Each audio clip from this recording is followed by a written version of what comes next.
Meu amigo e minha amiga, em mais um episódio aqui das séries que vocês já sabem muito bem que rolam aqui no nosso canal, eu estou aqui com quem?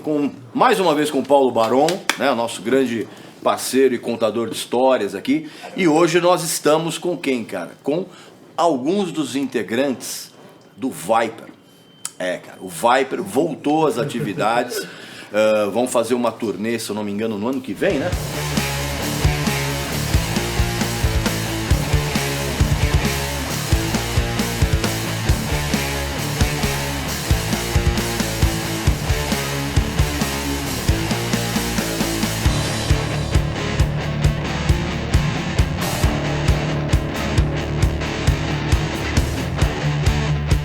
Pois bem, meu amigo e minha amiga, nós estamos aqui então com o Paulo Baron e com alguns integrantes do Viper. E como eu disse, o Viper voltou às atividades, vai fazer uma turnê agora no próximo ano, de uma certa forma comemorando não apenas um repertório que arregimentou uma legião de fãs, mas principalmente prestando um tributo ao falecido André Matos. Como vocês sabem, era uma figura icônica aqui do rock nacional e que realmente merece todos os tributos, todas as memórias. E nessa turnê da volta do Viper, não estará o Ives Passarell, que é um integrante daquela formação clássica, mas o Felipe Machado estará. E aí você me pergunta, o que você está fazendo Marquinhos aqui? Vulgo Marcos Klein. Exatamente, vulgo Marcos Klein do Ultraje a Rigor.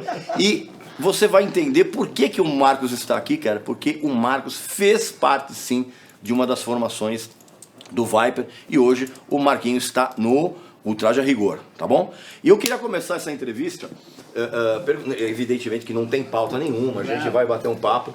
Eu queria começar essa entrevista da seguinte forma.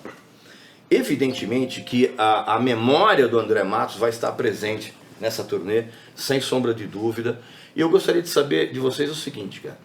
Foi a real motivação para que vocês se reunissem e fizessem essa turnê? Ou, criativamente falando, vocês se sentem novamente conectados para fazer uma turnê e, de repente, lançar algum material inédito? Eu acho que a morte do André, mais do que uma inspiração para essa volta da turnê, ela foi um pouco de um catalisador.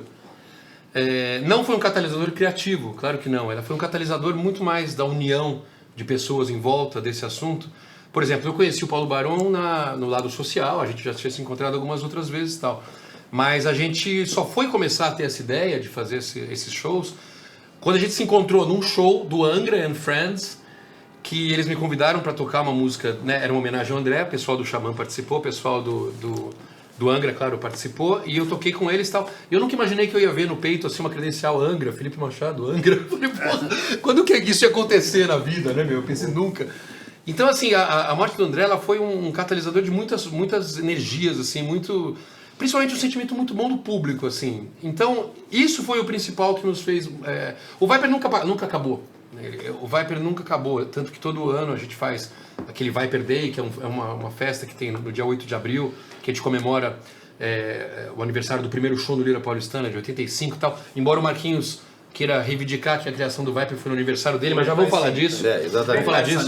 Já vamos falar disso. Vocês vão entender já por que o Marquinhos Por que o Marquinhos está aqui? Só uma cutucada. Mas então, então o Viper nunca foi uma banda que parou. Inclusive a gente estava com o vocalista, que é o Leandro Cassoilo, tinha uma formação do Viper. Mas o que aconteceu? A morte do André começou a ter tanta repercussão assim do público e tantas mensagens que eu recebi e tal, que quando eu encontrei o Baron nesse show do Angra, a gente também fez um show no dia seguinte, que a gente chamou de The Maestro, que era um show do Viper com o pessoal do Xamã também, que é mais ou menos essa formação que vai fazer o show aqui em São Paulo em dezembro. Então, assim, teve essa união das bandas em torno desse assunto.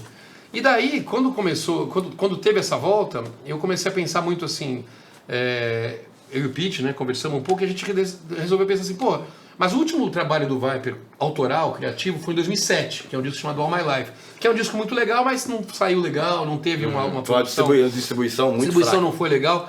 Então é um disco que ficou um pouco assim, meio parado. E a gente pensou assim, poxa, 2007, a gente está em 2019. É engraçado você lembrar desse disco, assim, só metendo um pouco... Fala. Porque no All My Life o vocalista era o... Era o Ricardo Botti. O Botti. E teve um show de lançamento com o Ricardo Botti, que já estava Não, o Hugo ainda não, era o Val Santos na guitarra.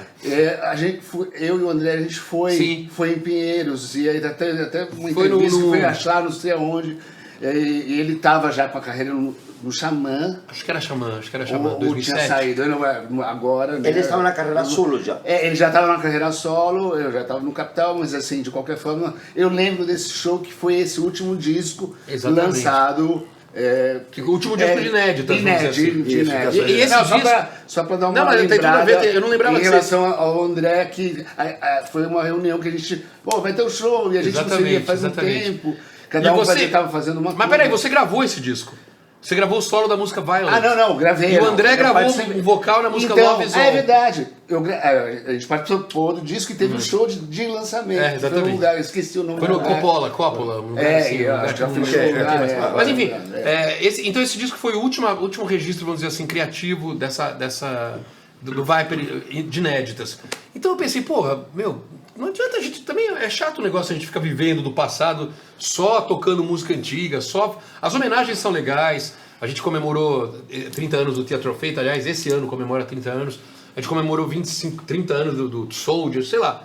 Mas a gente tem que apresentar coisa nova. Então eu sentei com o Pete, então a gente vai ter coisa nova. Então a ideia é... Então eu diria que assim, o André foi um inspirador criativo dessa reunião, não, mas a morte dele foi um catalisador de vários contextos, de várias energias, de pessoas que se uniram e tal. E vocês se reconectarem, né? Exatamente, reconectar a música. Eu queria comentar palavra. que dentro dessa história, Regis, aconteceu uma história muito engraçada.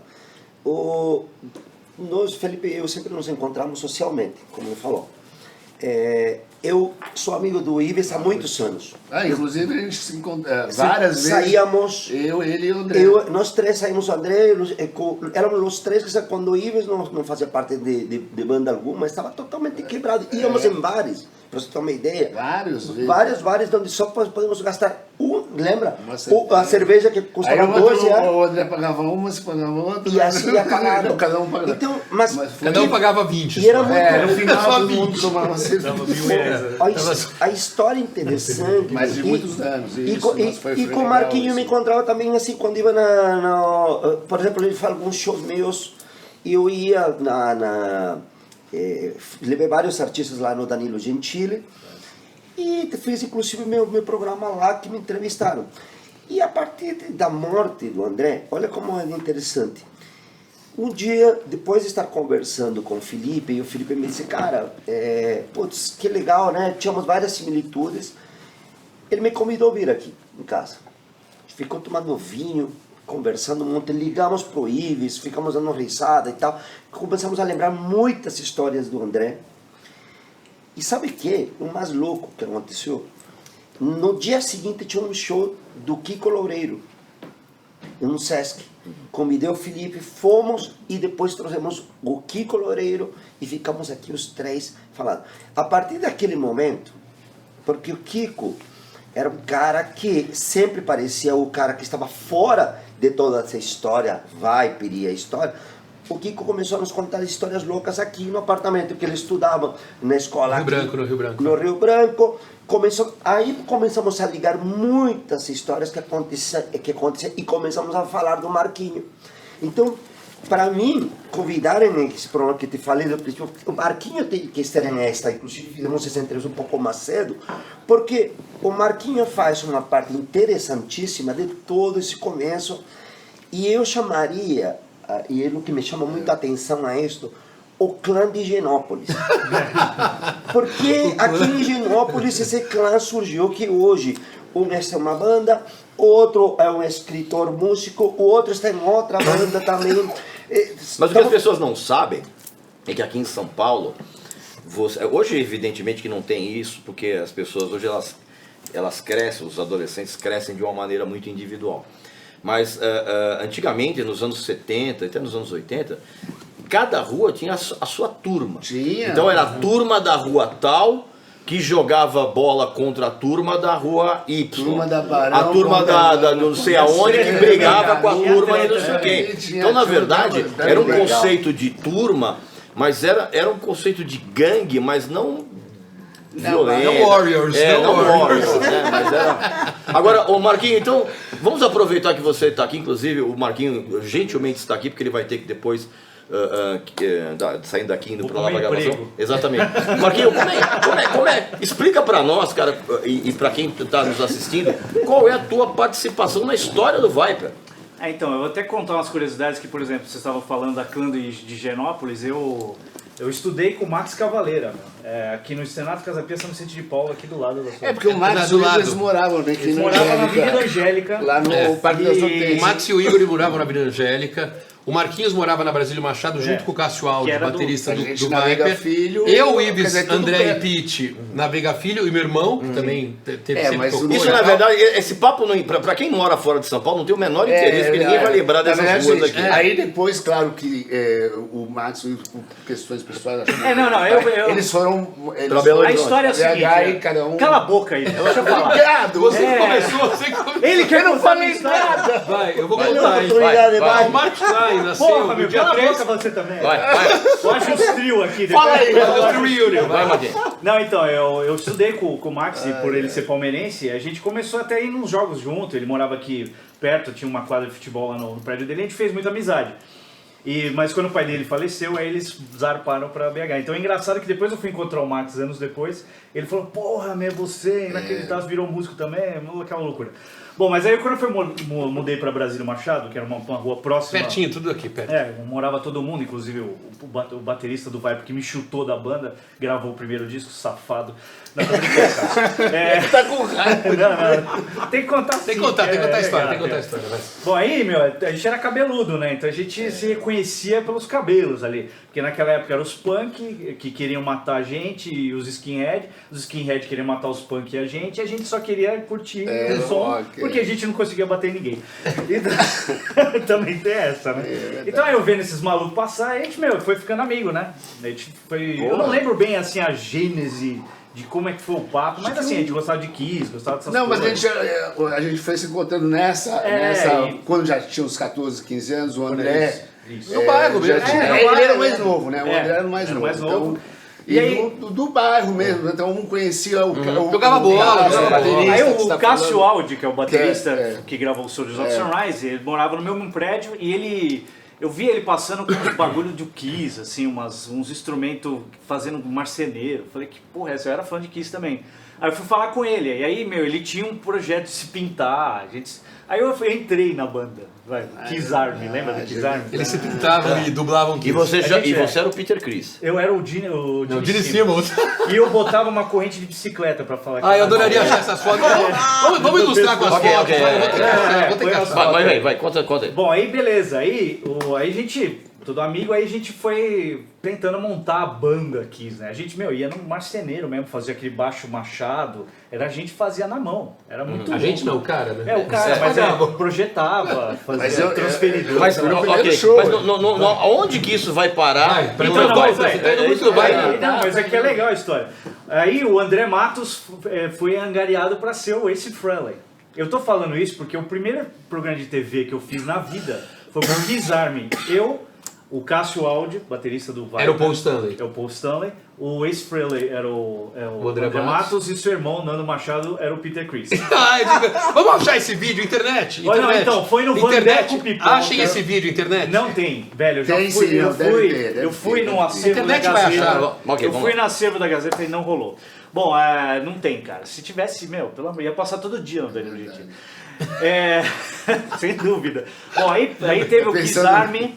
Aí eles tinham, o pré-Viper, era uma banda chamada Rock Migration.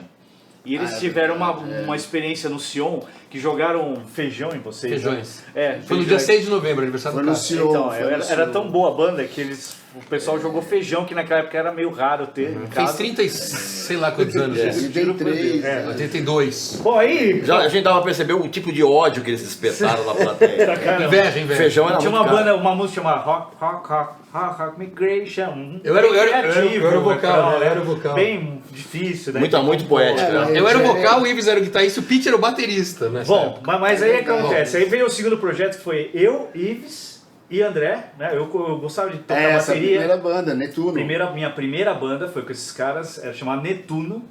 E eu tocava bateria numa almofada, porque eu não tinha dinheiro, nada, não tinha bateria. Aliás, nem existia. Bateria, se alguém tivesse, a gente ia ver. O cara era tipo a rico, né? Disney.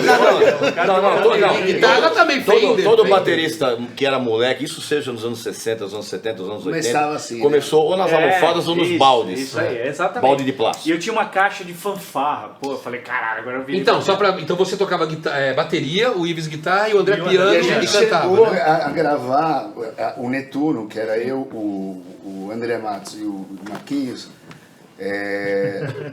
A gravar, não, a gente tirou fotos. Tirou foto, meus puta foto, mano. Essas fotos a gente não Essas fotos existem. Então, Deve ter. Por favor. Deve ter, mas assim, eu não sei onde vai. Talvez se alguém tiver no mundo, sou eu. Eu lembro, você tava exatamente. Se alguém tiver, sou eu. E aí, essas Ele já fotos... usava chapéu naquela época.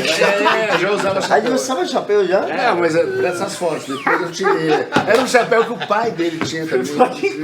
Mas assim, a gente se vestia, onde se vestia. E o repertório era daquilo. muito bom. Aí tocava Eva e Run to the Hills. Não, do e Rádio tinha Táxi, uma outra é. música. Tinha uma música que tinha pode 3 notas. Bom, a maioria das músicas. Bom, mas assim, pra não, tinham né, 3 notas. pra não virar Mas uma... resumindo, teve o Netuno. Assim, foi Aí, uma aí eu fui pro Viper. Que ano foi isso? 83. Mas era tudo meio. Como era junto, assim. Tinha várias bandas. Tinha várias Um bandas. morava do lado do outro. Movimento, Era louco. é. Uma saía de uma banda e ia pra outra, que outra ia pra outra. Mas quando você entrou já num combo chamado Viper. É. Sim. Então, o Viper era a banda meio que assim, principal dessa turma. Certo. Daí tinha o Netuno, tinha uma banda que eu tinha só eu e o Pete, que chamava Wax and Wings. Teve o... Tinha uma banda que eu era com meu irmão, que chamava Asmodeu. Tinha o Darkness. Tinha o Darkness, que era o foi Marquinhos. depois do Darkness. O Darkness. Ah, o Exort foi depois. Daí o Exort, enfim, mas o Viper era meio que a banda âncora, como é que, né? Era a banda A principal. gente circundava... E daí tinha, daí essa época era o Pete cantava e tocava baixo, o Ives ia guitarra, e a gente não tinha baterista.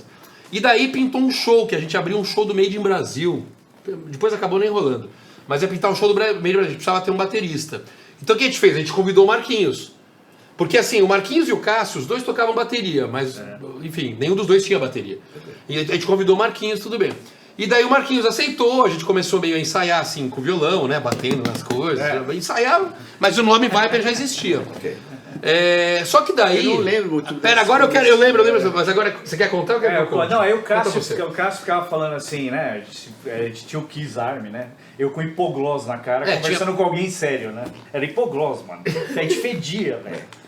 Até teve a história no Vandeck Pipoca, que o Vandeck Pipoca chegou assim, a gente se apresentando, né? Mó nervoso, ele falou, quando é que vocês vão aparecer sem máscara? Aí eu falei, talvez algum dia não, hoje! Eu falei, mano, eu apareci em rede nacional com uma corrente de bicicleta e uma chuquinha com a cara limpa. Com 12 anos, com 13 anos de idade. Com 12 anos de idade. Isso foi muito pré-VAR. Pré, Porque aí teve o Netuno que também foi pré-VAR. Sim. O Rock Music, só pra dar uma... Eu quero só aproveitar a presença do Marquinhos aqui, cara, que como ele tem que ir embora, então eu quero pegar pra o gente máximo não da fala agilizar, dele. Vai lá. E aí, Então, aí o Cássio ficava falando, pô, essa banda é uma merda, hein, mano. Viper, né? Viper Porque é- o Kiss Army era bom, porque a gente dublava direito e o Viper tocava meio mal.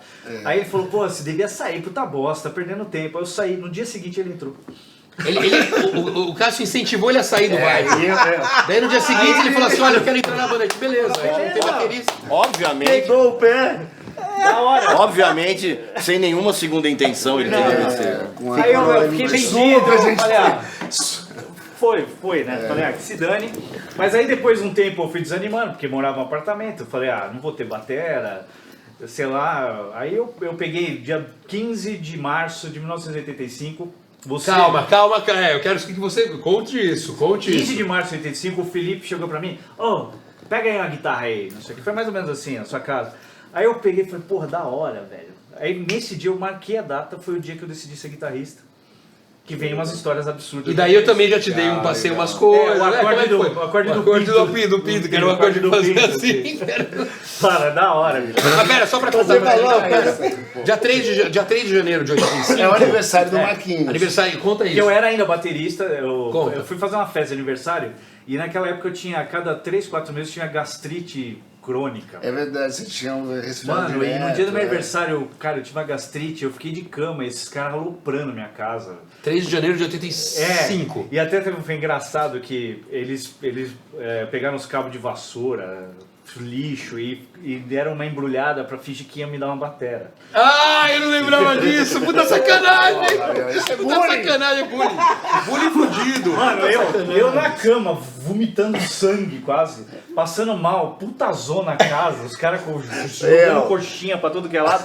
Aí os caras, meu, veio assim, mó comboio, né, meu? Parecia... A gente comprou uma coisa pra uma você. procissão, Eu não lembro sabe? dessa Eu falei, cena, caralho. mas Aí eu fui existiu, abrindo, era um cabo de vassoura, era lata de Ai, lixo. que maldade, Falei, caramba. "Puta, Então, mas daí nesse Como você dia... se recuperou Eu não tava, emocionalmente? né? Tava Eu não podre. tava, Tava assim, Tava assim, nem vem. Tava assim. Eu cheguei Daí- depois. Daí nesse dia, então, o legal desse dia foi que a gente, eu até já contei isso, acho que num papo com, não sei se foi com o Barão, que o André, na época ele tocava piano, ele era amigo e tal, contou e ele não era vocalista, mas ele já estava muito parecido com o Bruce Dickinson, que ele ia no Rock in Rio daqui a alguns dias, né? Rock in Rio foi em janeiro de 85, né?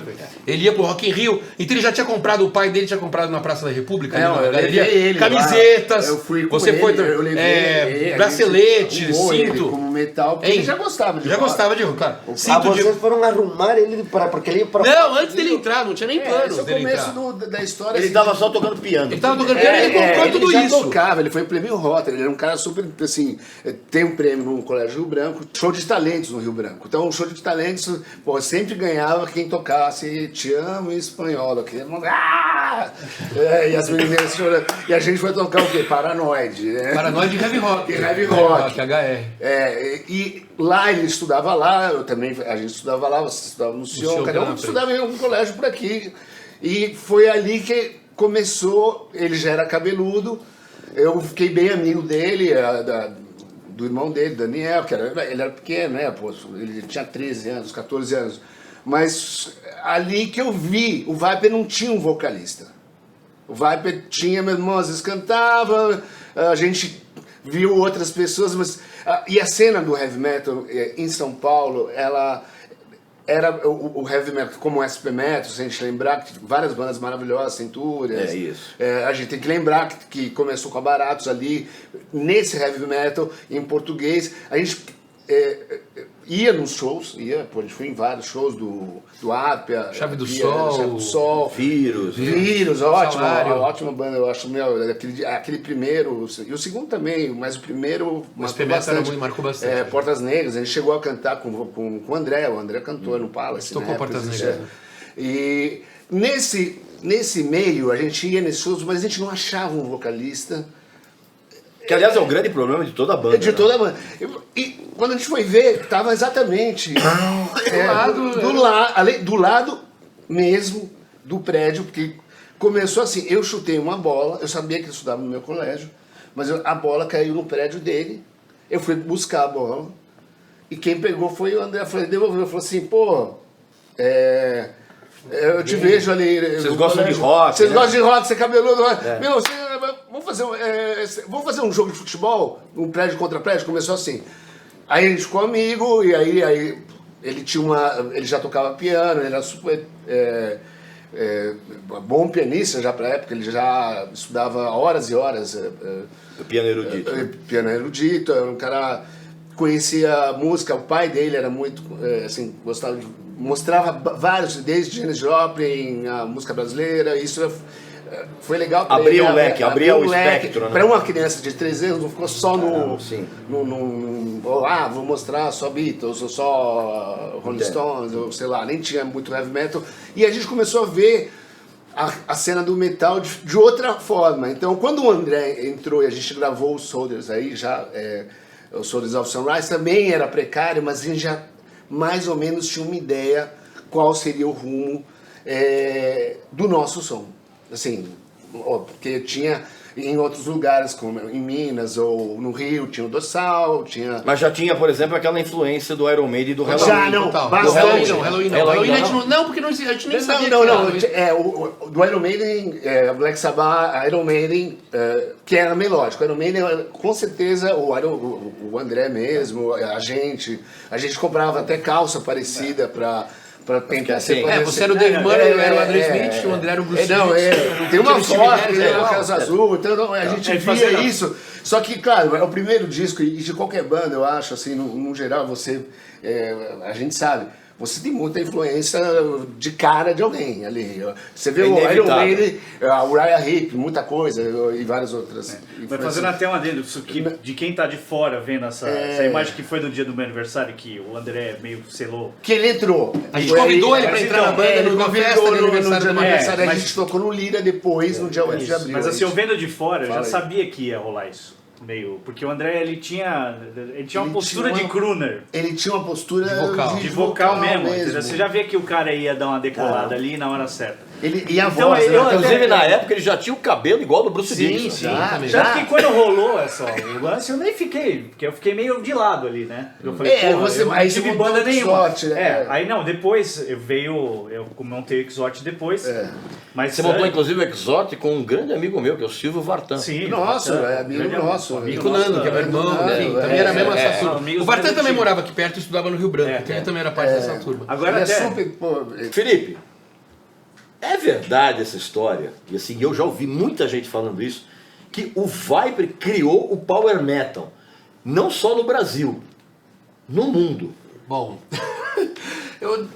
vamos tentar explicar de um jeito assim, contextualizando a época. O Viper era uma banda nesse começo dos anos 80, meio dos anos 80, onde estava rolando um som que era New Wave of British Heavy Metal, que era aquela geração de Iron Maiden, Saxon, né? Isso lá fora. E a gente ouvia muito isso aqui. E eu não sei direito se o Viper inventou o Power Metal ou não, mas assim, o que eu sei é que esse estilo que a gente fazia, a gente nunca tinha ouvido em lugar nenhum. O que a gente ouvia? A gente ouvia muito Iron Maiden, e a gente Saxon ouvia mesmo. muito Judas Priest, Saxon e tal. Judas muito. Mas começou a ter um som dos Estados Unidos, que viu que era o thrash metal, que começou com Metallica, com Slayer e tal, que a gente acabou, com o próprio Motorhead um pouco antes, que a gente começou a incorporar isso no nosso som, e a gente começou a tocar aquele estilo do Iron Maiden O andamento muito acelerado. mais rápido. Então assim, depois de um tempo, então eu acho que esse estilo que depois veio a ser chamado, vamos dizer que, não o Power Metal talvez clássico, mas o Power Metal melódico, o metal melódico, eu acho que a gente acabou sendo um dos pioneiros do mundo, sim. Até porque as pessoas comparam muito o Viper com o Halloween, mas se você pegar o repertório do Viper, que está no primeiro disco, Soldiers of Sunrise, que é de 87, esse repertório foi todo composto entre 85 e 87. Época mais ou menos que surgiu o Halloween também. E agora vamos lembrar que não existia internet, ou seja, não tinha como a gente ouvir as demos do Halloween, né? Sim. Então, eu acho que o Viper foi sim um dos pioneiros desse estilo de metal melódico, porque e um a estilo gente... bem assim, É. que a gente não tinha, assim, não existia.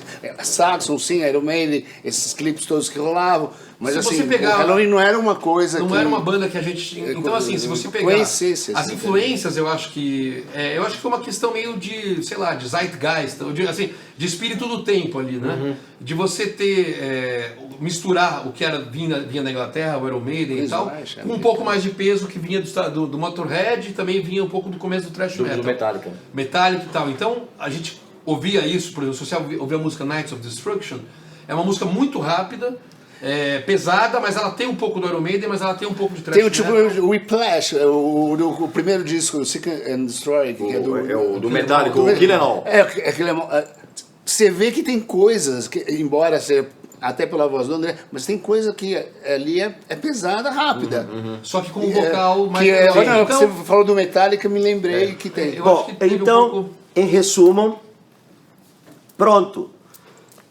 O Viper é o criador do Power Metal. Ponto final. Eles Eu acabam acho de que- explicar isso. Eu acho que o Power Metal... não a gente, sei, peraí, Tome suas conclusões. Pronto. Boa Mas noite. de qualquer forma, vocês que escolhem. Na verdade, E procurem eu algum Já dicionário finalizou, aí. O pronto. Power Metal, ele tem... Já outras finalizou, vertentes. gente. Já finalizei a parada aí. Mas só para falar um pouquinho de estilo, que é interessante isso, porque assim, o primeiro disco saiu em 87.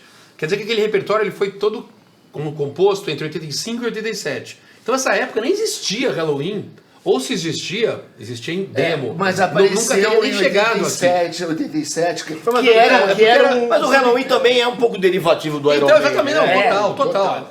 O que a gente ouvia? A voz... A gente ouvia muito Iron Maiden, a gente queria ser o Iron Maiden. A gente queria ser o Iron Maiden, a gente nem ouvia, a gente já queria ser. Não, a gente tocava todas as músicas do Iron Maiden. Até o Peace of Mind, a gente tocava todas as músicas. Se você quisesse montar um Iron Maiden cover, era fácil. A gente tocava todas as músicas do ensaio, todas. Não, a gente sabe? tocava em show, às vezes, Em show, alguma quase música todas. ou outra. Não em todos os shows, mas assim, a gente já tinha um repertório. E com esse negócio, assim, só para voltar até esse começo do Viper, Eu tenho que Foi contar a uma entrada história. do. Tem que Não, contar não, uma vou história. contar. Só no dia 3 de janeiro, que foi quando a gente convidou o André. Dia 8 de abril foi O primeiro show no Lira. primeiro show no Lira. A gente estava indo sei lá, em alguma loja de rock que tinha na época. E encontrei o Barbieri, que Celso agora mora em Barbieri. Londres. Celso Barbieri. Celso Barbieri. E ele fazia uns shows num Lira. Nesse negócio, aí eu encontrei na rua, assim, do nada, eu falei assim, como é que eu vou achar? A gente nem sabia. Me mostra um release. Eu falei, o que é release? Tá. Pô, 85. Aí eu falei assim, não, a história da banda. Aí a gente botou lá, e ele conseguiu 2 shows, a gente abrindo uma banda que chamava Cerber. Ah, sério, na época seria o Que Sérgio. inclusive eu fiz teste No Cerber? para ser batera, para substituir o batera do Sérgio. Sérgio. Olha E eu que só louco, não né? fui aprovado porque eu não sabia tocar 2 bumbos. Então era uma bateria. Não, então, mas mas, caras, mas assim, só Ia pra ser o Cerber. acabar. O Cerber era uma ótima banda. Não, você abrir pro Cerber era uma coisa assim, uau. Pra quem não sabe, o Cerber era um trio de heavy metal aqui de São Paulo que Pesadaço. fazia um som pesadaço. Eles inclusive eram depois, quando o batera saiu, eles não conseguiram encontrar um batera substituto, eles foram embora para os Estados Unidos. Então, foi nessas que não rolou o Cérebro, e aí o Platina, que era uma banda também. Fez. Só que era Era outro de- estilo. E já tinha o André e Ivan Ivan Muzik Muzik, como baixista que e era do baterista. Auto, sim, é. Então a gente Foi acabou assim que abrindo- começou, assim, pra resumir. 8 e 9 de O setembro. primeiro show tem uma foto emblemática que o Felipe vai mostrar. Não, essa foto tem que não, essa que aparece assim. É o primeiro show, assim, ele tava com aquela camisa, aquele negócio, que a gente gravou uma demo tape que chama The Killer Sword. Não. Sword. A Isso foi gente depois, gravou foi depois um o pouco. show. É uma gravação precária, claro, mas é interessante você ver que ali, que nem você falou, Marquinhos, quando a gente viu o André, a gente aqui falando, e até relembrando o André, o Marquinhos falou uma coisa interessante, a gente estava falando disso aqui antes, né?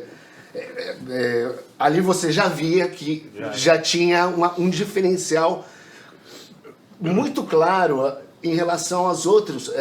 Vocês já sentiram que ali a coisa não ia morrer? Não, Ia um então, pouco- eu até achei legal que rolou isso, porque eu falei, pô, eram todos amigos e acho que era o cara, era a peça que faltava pra eles. E é engraçado começou a que andar mesmo. isso Apesar do Cássio reuniu ter me muita tirado da gente. banda. Não, apesar do caso, mas isso reuniu e profissionalizou, porque era Sim. tudo meio precário. Mas reuniu. Colou. E tinha o que você falou, ir pra. Isso. Não era ia uma- morrer, não ia ter um morrer. prosseguimento. E infelizmente, a gente está vindo aqui até para falar uma homenagem, como. É a primeira vez que eu falo, inclusive, sobre o André, fora no dia, toquei, falei com a família, mensagem, mas uma entrevista falando sobre. Foi duro para todos nós, assim, foi difícil. Foi assim, para a gente conviver no começo de tudo.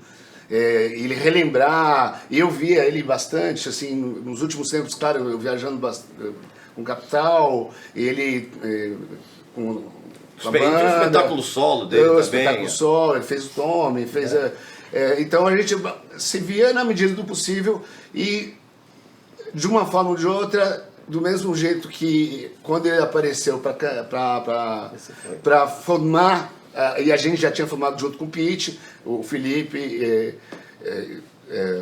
o Cássio na época, o Marquinhos, toda aquela turma, a morte dele está reunindo, está tendo esse sentido. O que é curioso é que o surgimento do André deu origem a uma banda Já e a tinha. morte dele também deu origem a vocês retomarem um não, projeto de uma junto. certa forma Sim. eu acho isso Catalisador. legal. Porque assim, a banda já existia, eu, o Felipe, o Pete e a gente tinha outras coisas, a gente fazia outras coisas em relação à arte, tentava tocar aqui. Tem uma curiosidade que eu achei, uma demo, que inclusive eu acho que mandei pra você, né, Barão? Uma demo que o Silvartan, que é o nosso amigo do Exhort e tal, ele tinha umas músicas mais pop, e em 88 ele resolveu montar um time para gravar essas músicas com o André cantando as músicas dele. Então eu na guitarra, o André cantando, o Cássio na batera e o Nando Ah, você tocando fez as baixo. pazes? Vocês fez as pazes com o Cássio? Fez as pazes?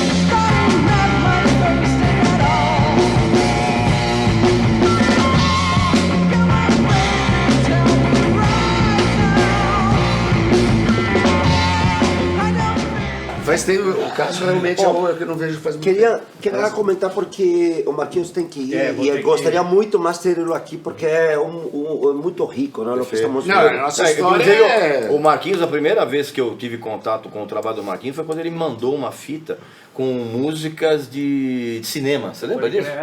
Que eu até publiquei, elogiei, porque era realmente legal. Ele faz tocar trilha tema. sonora, ele fez Então, uma trilha Além sonora. do que a gente é japonês. Agora eu preciso contar uma história Não, dele. ninguém. Eu vou contar Conta, uma história dele conta. pra encerrar bonito. Essa daí é demais. Meu, a gente foi, depois dessa história, que eu resolvi comprar uma guitarra, a gente não tinha dinheiro, a gente foi entregar pizza. Porra, essa história é clássica. Eu, Ives, André e o Pete. Pete. Só que Eles assim, ganhavam o quê? Um suco de caju no final. né, e uma pizza de tudo. Era uma De pizza, tudo. meu, era um monstro. pedaços que sobraram. E quem pedia? Sacanagem no caso. O Cássio pedia, a gente ia lá e comia a pizza. Velho, muito bom. O Cássio pedia Vai de ter uma propósito história. pra ver pra ele. Foda. O pai do André. Vai ter uma história dele Ó, que é fala clássica. pro Não, é nossa, aquela nossa. história da azeitona, velho. Ah, você vê... Não, essa é a história da azeitona. Vai. Ó, a história da azeitona, vai, assim, qual que é? a gente trabalhava numa pizzaria que tinha uma filial que era perto, assim. Aí falaram, precisa levar azeitona lá que tá faltando. Mandaram esse maluco lá. Aí ele chegou lá, os Comendo caras ligaram azeitona, na pizzaria e falaram, por que vocês mandaram meio vídeo de azeitona? O desgraçado foi tinha comendo comido azeitona meio. até outra. Você não lembrava. Você lembra, hein? Não é lenda não, velho. Ele lembra Mas- Não é lenda não. Mas eu Não, lembro não. também, a gente entregando assim, porque era pé, né? Não Não, tinha bar, Não, já- Era vintage, velho. Era Quer dizer, a pizza já chegava fria, né? Não, cara? já chegava. Aí ele volta uma hora com a pizza que parecia assim, uma macarrão. De lado. É, eu fui entregar pizza desleixada. E aí a mulher também ligando, Não, a falando mulher assim: falou, "Que ó, é isso?" que é isso? Era uma pizza. Eu não vou lembra que a eu gente fiz? fazia um Não, eu a gente rasguei a rasga- caixa do lado. Eu falei, ó, a caixa tava É, rasgada. tava rasgada, tipo um lance da azeitona. Mas foi engraçado essa época que a gente juntou um dinheiro pra comprar um pedal que não funcionava nunca. O pedal de distorção era bam, com drive. Bam. Era o mesmo timbre. Ele só acendia uma luz. Era a única Ele coisa só... que tinha o pedal. Não, e toda hora ele tava num concerto, parecia aquele carro. Aliás, nessa época, cara, era. E é engraçado a gente falar nisso, né, cara? Porque a dificuldade para você conseguir equipamento era um negócio absurda. E por incrível que possa parecer, a aquisição de equipamento ficou um pouco mais fácil justamente quando o Fernando Collor de Mello, presidente picareta, ele acabou abrindo O mercado. abrindo as importações, não sei o que, porque senão, porque antigamente você vê uma Fender, Era que era Se alguém tinha, você ia na casa do cara pra ver. Tem até uma história engraçada. Era Os atração primeiros- turística, verdade. O primeiro As pessoas show faziam do- tour, né? O pré-exort era o Darkness. Não, é. A gente foi tocar numa escola lá na Moca, meu, e tinha uma banda de pagode abriu o nosso show. Aí a gente ia tocar metal. e tinha um maluco, lembra? Eu esqueci o nome dele, que tinha uma Fender aqui no bairro. Ah, eu sei! Era uma Squire. Sei. Então aí eu Acho que não é consegui isso. fazer o Enquanto cara me esse cara na emprestar rua. pra esse show. E a gente abriu o show com Transilvânia. Aí eu fiz. Pum, quebrou a corda na primeira música. Mas que lembra das coisas, né? Eu lembro. Não, mas sabe o que é legal? Cada um lembra. Cada um lembra de uma que nem festa. coisa, É que nem muito uma bom. E festa. são histórias, Que cada um você que está lembra. acompanhando esse vídeo aqui, cara, são histórias que você não vai tomar contato com elas em lugar nenhum. Exatamente. Com certeza. Lugar nenhum. Jamais que eles vão contar isso numa entrevista, tá entendendo? Então, Não, esse tipo de jamais. história só vai encontrar aqui. E eu queria completar essa história, porque você vai aí, mas tua contribuição é super importante para a gente. Eu, dentro do nosso programa que temos com o Regis, que o Regis me convidou a participar, que chama Por Dentro, a ideia é justamente mostrar como o artista, ele tem que passar por muitas situações para ele se voltar aquele grande artista. Não é por um acaso que tem algum artista que depois está lá em cima e é fácil se julgar e falar assim, olha o cara lá está metido com não sei o que, mas eles não sabem da história. Todo se mundo tem que contou. ralar. Todo mundo. tem que ralar. Então, é isso a coisa mais Do importante. que a gente- Viper ao Iron Maiden, ao U2, Todo Metallica, todo mundo tem todo que mundo ralar. Não teve- tem jeito, não tem outra É, maneira. porque não adianta só ser banda de internet. Exatamente. Então, a ideia de mesmo mostrar que seja essas ótimo. histórias é justamente mostrar como uma das primeiras bandas que teve de heavy metal aqui nesse país teve que passar os mesmos perrengues e contando a história para os caras que fizeram a história. Aliás, bem lembrado isso, porque se não me falha a memória, não foi o Sepultura a primeira banda a ir para fora. Foi o Viper, não foi? Não Naquele sei. show do Japão? Não, Foi Sepultura. Foi Sepultura. Foi Sepultura. Acho que foi Sepultura já tava... Teve uma turnê que eles abriram, acho que o Sodom, né? Não lembro qual era a turnê que eu Sim, dei. que eu fiz. Foi um Que eu pouco fiz. Meu antes. primeiro show da história. Foi só Meu aí, primeiro show de história foi com Sepultura e Sodom em Londres, 1900. No Marquee. No Marquee. E aí, Eu fiz essa e aí aquela eu vi no série de livro. história que eles pra sacanear os caras do sol não ficavam sem tomar banho, no ônibus, aquela coisa. Então, o Viper foi um pouquinho depois, a parte de ir pra fora, mas foi engraçado porque o Sepultura atacou muito a Europa, que o estilo deles isso era é pegava verdade. muito a Isso foi Europa, pro Japão. e o Viper fez um sucesso mais, E era um um sucesso tipo de maior som no Japão. completamente diferente, embora do mesmo Então, mas metal. porque o Japão, na Era mais época, melódico. era muito mais chegado no que depois as pessoas vieram a chamar de foi, heavy metal melódico. ou seja Tanto lá que o tinham nome, revistas especializadas, a gente lembra da Young, como é que Young é? Guitar, Young Guitar, Young então, pois é. Então, assim, Burn, né? a Burn. Então, o Japão, nessa época, ele era muito mais voltado a essa linha de heavy metal melódico do que o pessoal europeu. Tanto é que o Iron Maiden gravou um EP que chama... Made in Japan. Não, Era em Japão. Made in Japan. Que não Maiden. não foi... Made in Japan. Made in Japan. Made in É Japan. por isso que a gente quis gravar o disco no Não, Japão. mas eu acho que... Por causa não, desse fora- do The Purple, fora do The Purple. Não, mas assim... A gente queria gravar. Lá no mercado, pra esse tipo de música, que... Claro, que o Iron Maiden já era o Iron Maiden. Então, mas sabe o que é engraçado? Você tem que ir, Marquinhos, é isso? É, eu vou. Marquinhos, Meu Quer emprego, dar uma mas pausa eu- aí? Cara, Quer dar uma salariado é pausa? foda. Pausa. Quer dar uma? Então só faz uma despedida. Faz uma despedida. Faz um aí. tchau, Marquinhos. Não, legal, pô. Eu agradeço aí, Regis, Paulo, pela. Tá com os meus amigos Meus aqui de amigos, infância, porra. a A gente aqui se volta deixar. volta e meia a gente bate faz um 10 papo. programas, velho. Não, volta e meia a gente se encontra. assim, Só pra quem não sabe, o Marquinhos vai ter que sair da entrevista porque ele tem que tenho passar o gravação som hoje lá. lá De noite. no SBT. Mas, Obrigado. ó, agradecer. Obrigado, Manda um Marquinhos. beijo Valeu. legal. Meu velho, Roger, abraço aos meninos aí. Nós. Tá vendo? Marcos. Aqui a entrevista ela é tão diferente que o convidado ele se despede e vai embora no meio. Exatamente, eles vão bate-papo. É isso. E eu vou ter que abrir a porta. O Marquinhos acabou de sair, mas, cara, pra mim, como um cara estrangeiro que cheguei aqui no Brasil no 2000, eu me perdi toda essa parte da história de vocês. E pra mim é fantástico saber dessas histórias, sendo um amigo do André, que sempre me interessou saber, puta, de onde, qual que era a linhagem, por onde que você tinha crescido toda essa história, como que saiu toda essa história, né? Agora, eu te pergunto uma história. Em aquelas épocas, estamos falando, você está se referindo mais ou menos a 83, 84. Naquela época você estava com 20 e poucos anos, Sim. certo? 23, 24. 23, 24. Eles estavam com 15, 16 anos. Ou seja, você era bastante... Acho que mais novos ainda, né? 84, eu É, tinha o 14. 14 anos. Então vamos lá. Então, como que era a situação? Como você, um cara de 24 anos, enxerga diferente do que nós, com 14 anos, Sim. vimos o rock, certo? Sim. Como você via essas bandas que estavam começando? Ou seja, você via eles como uns garotinhos, garotinhos de merda,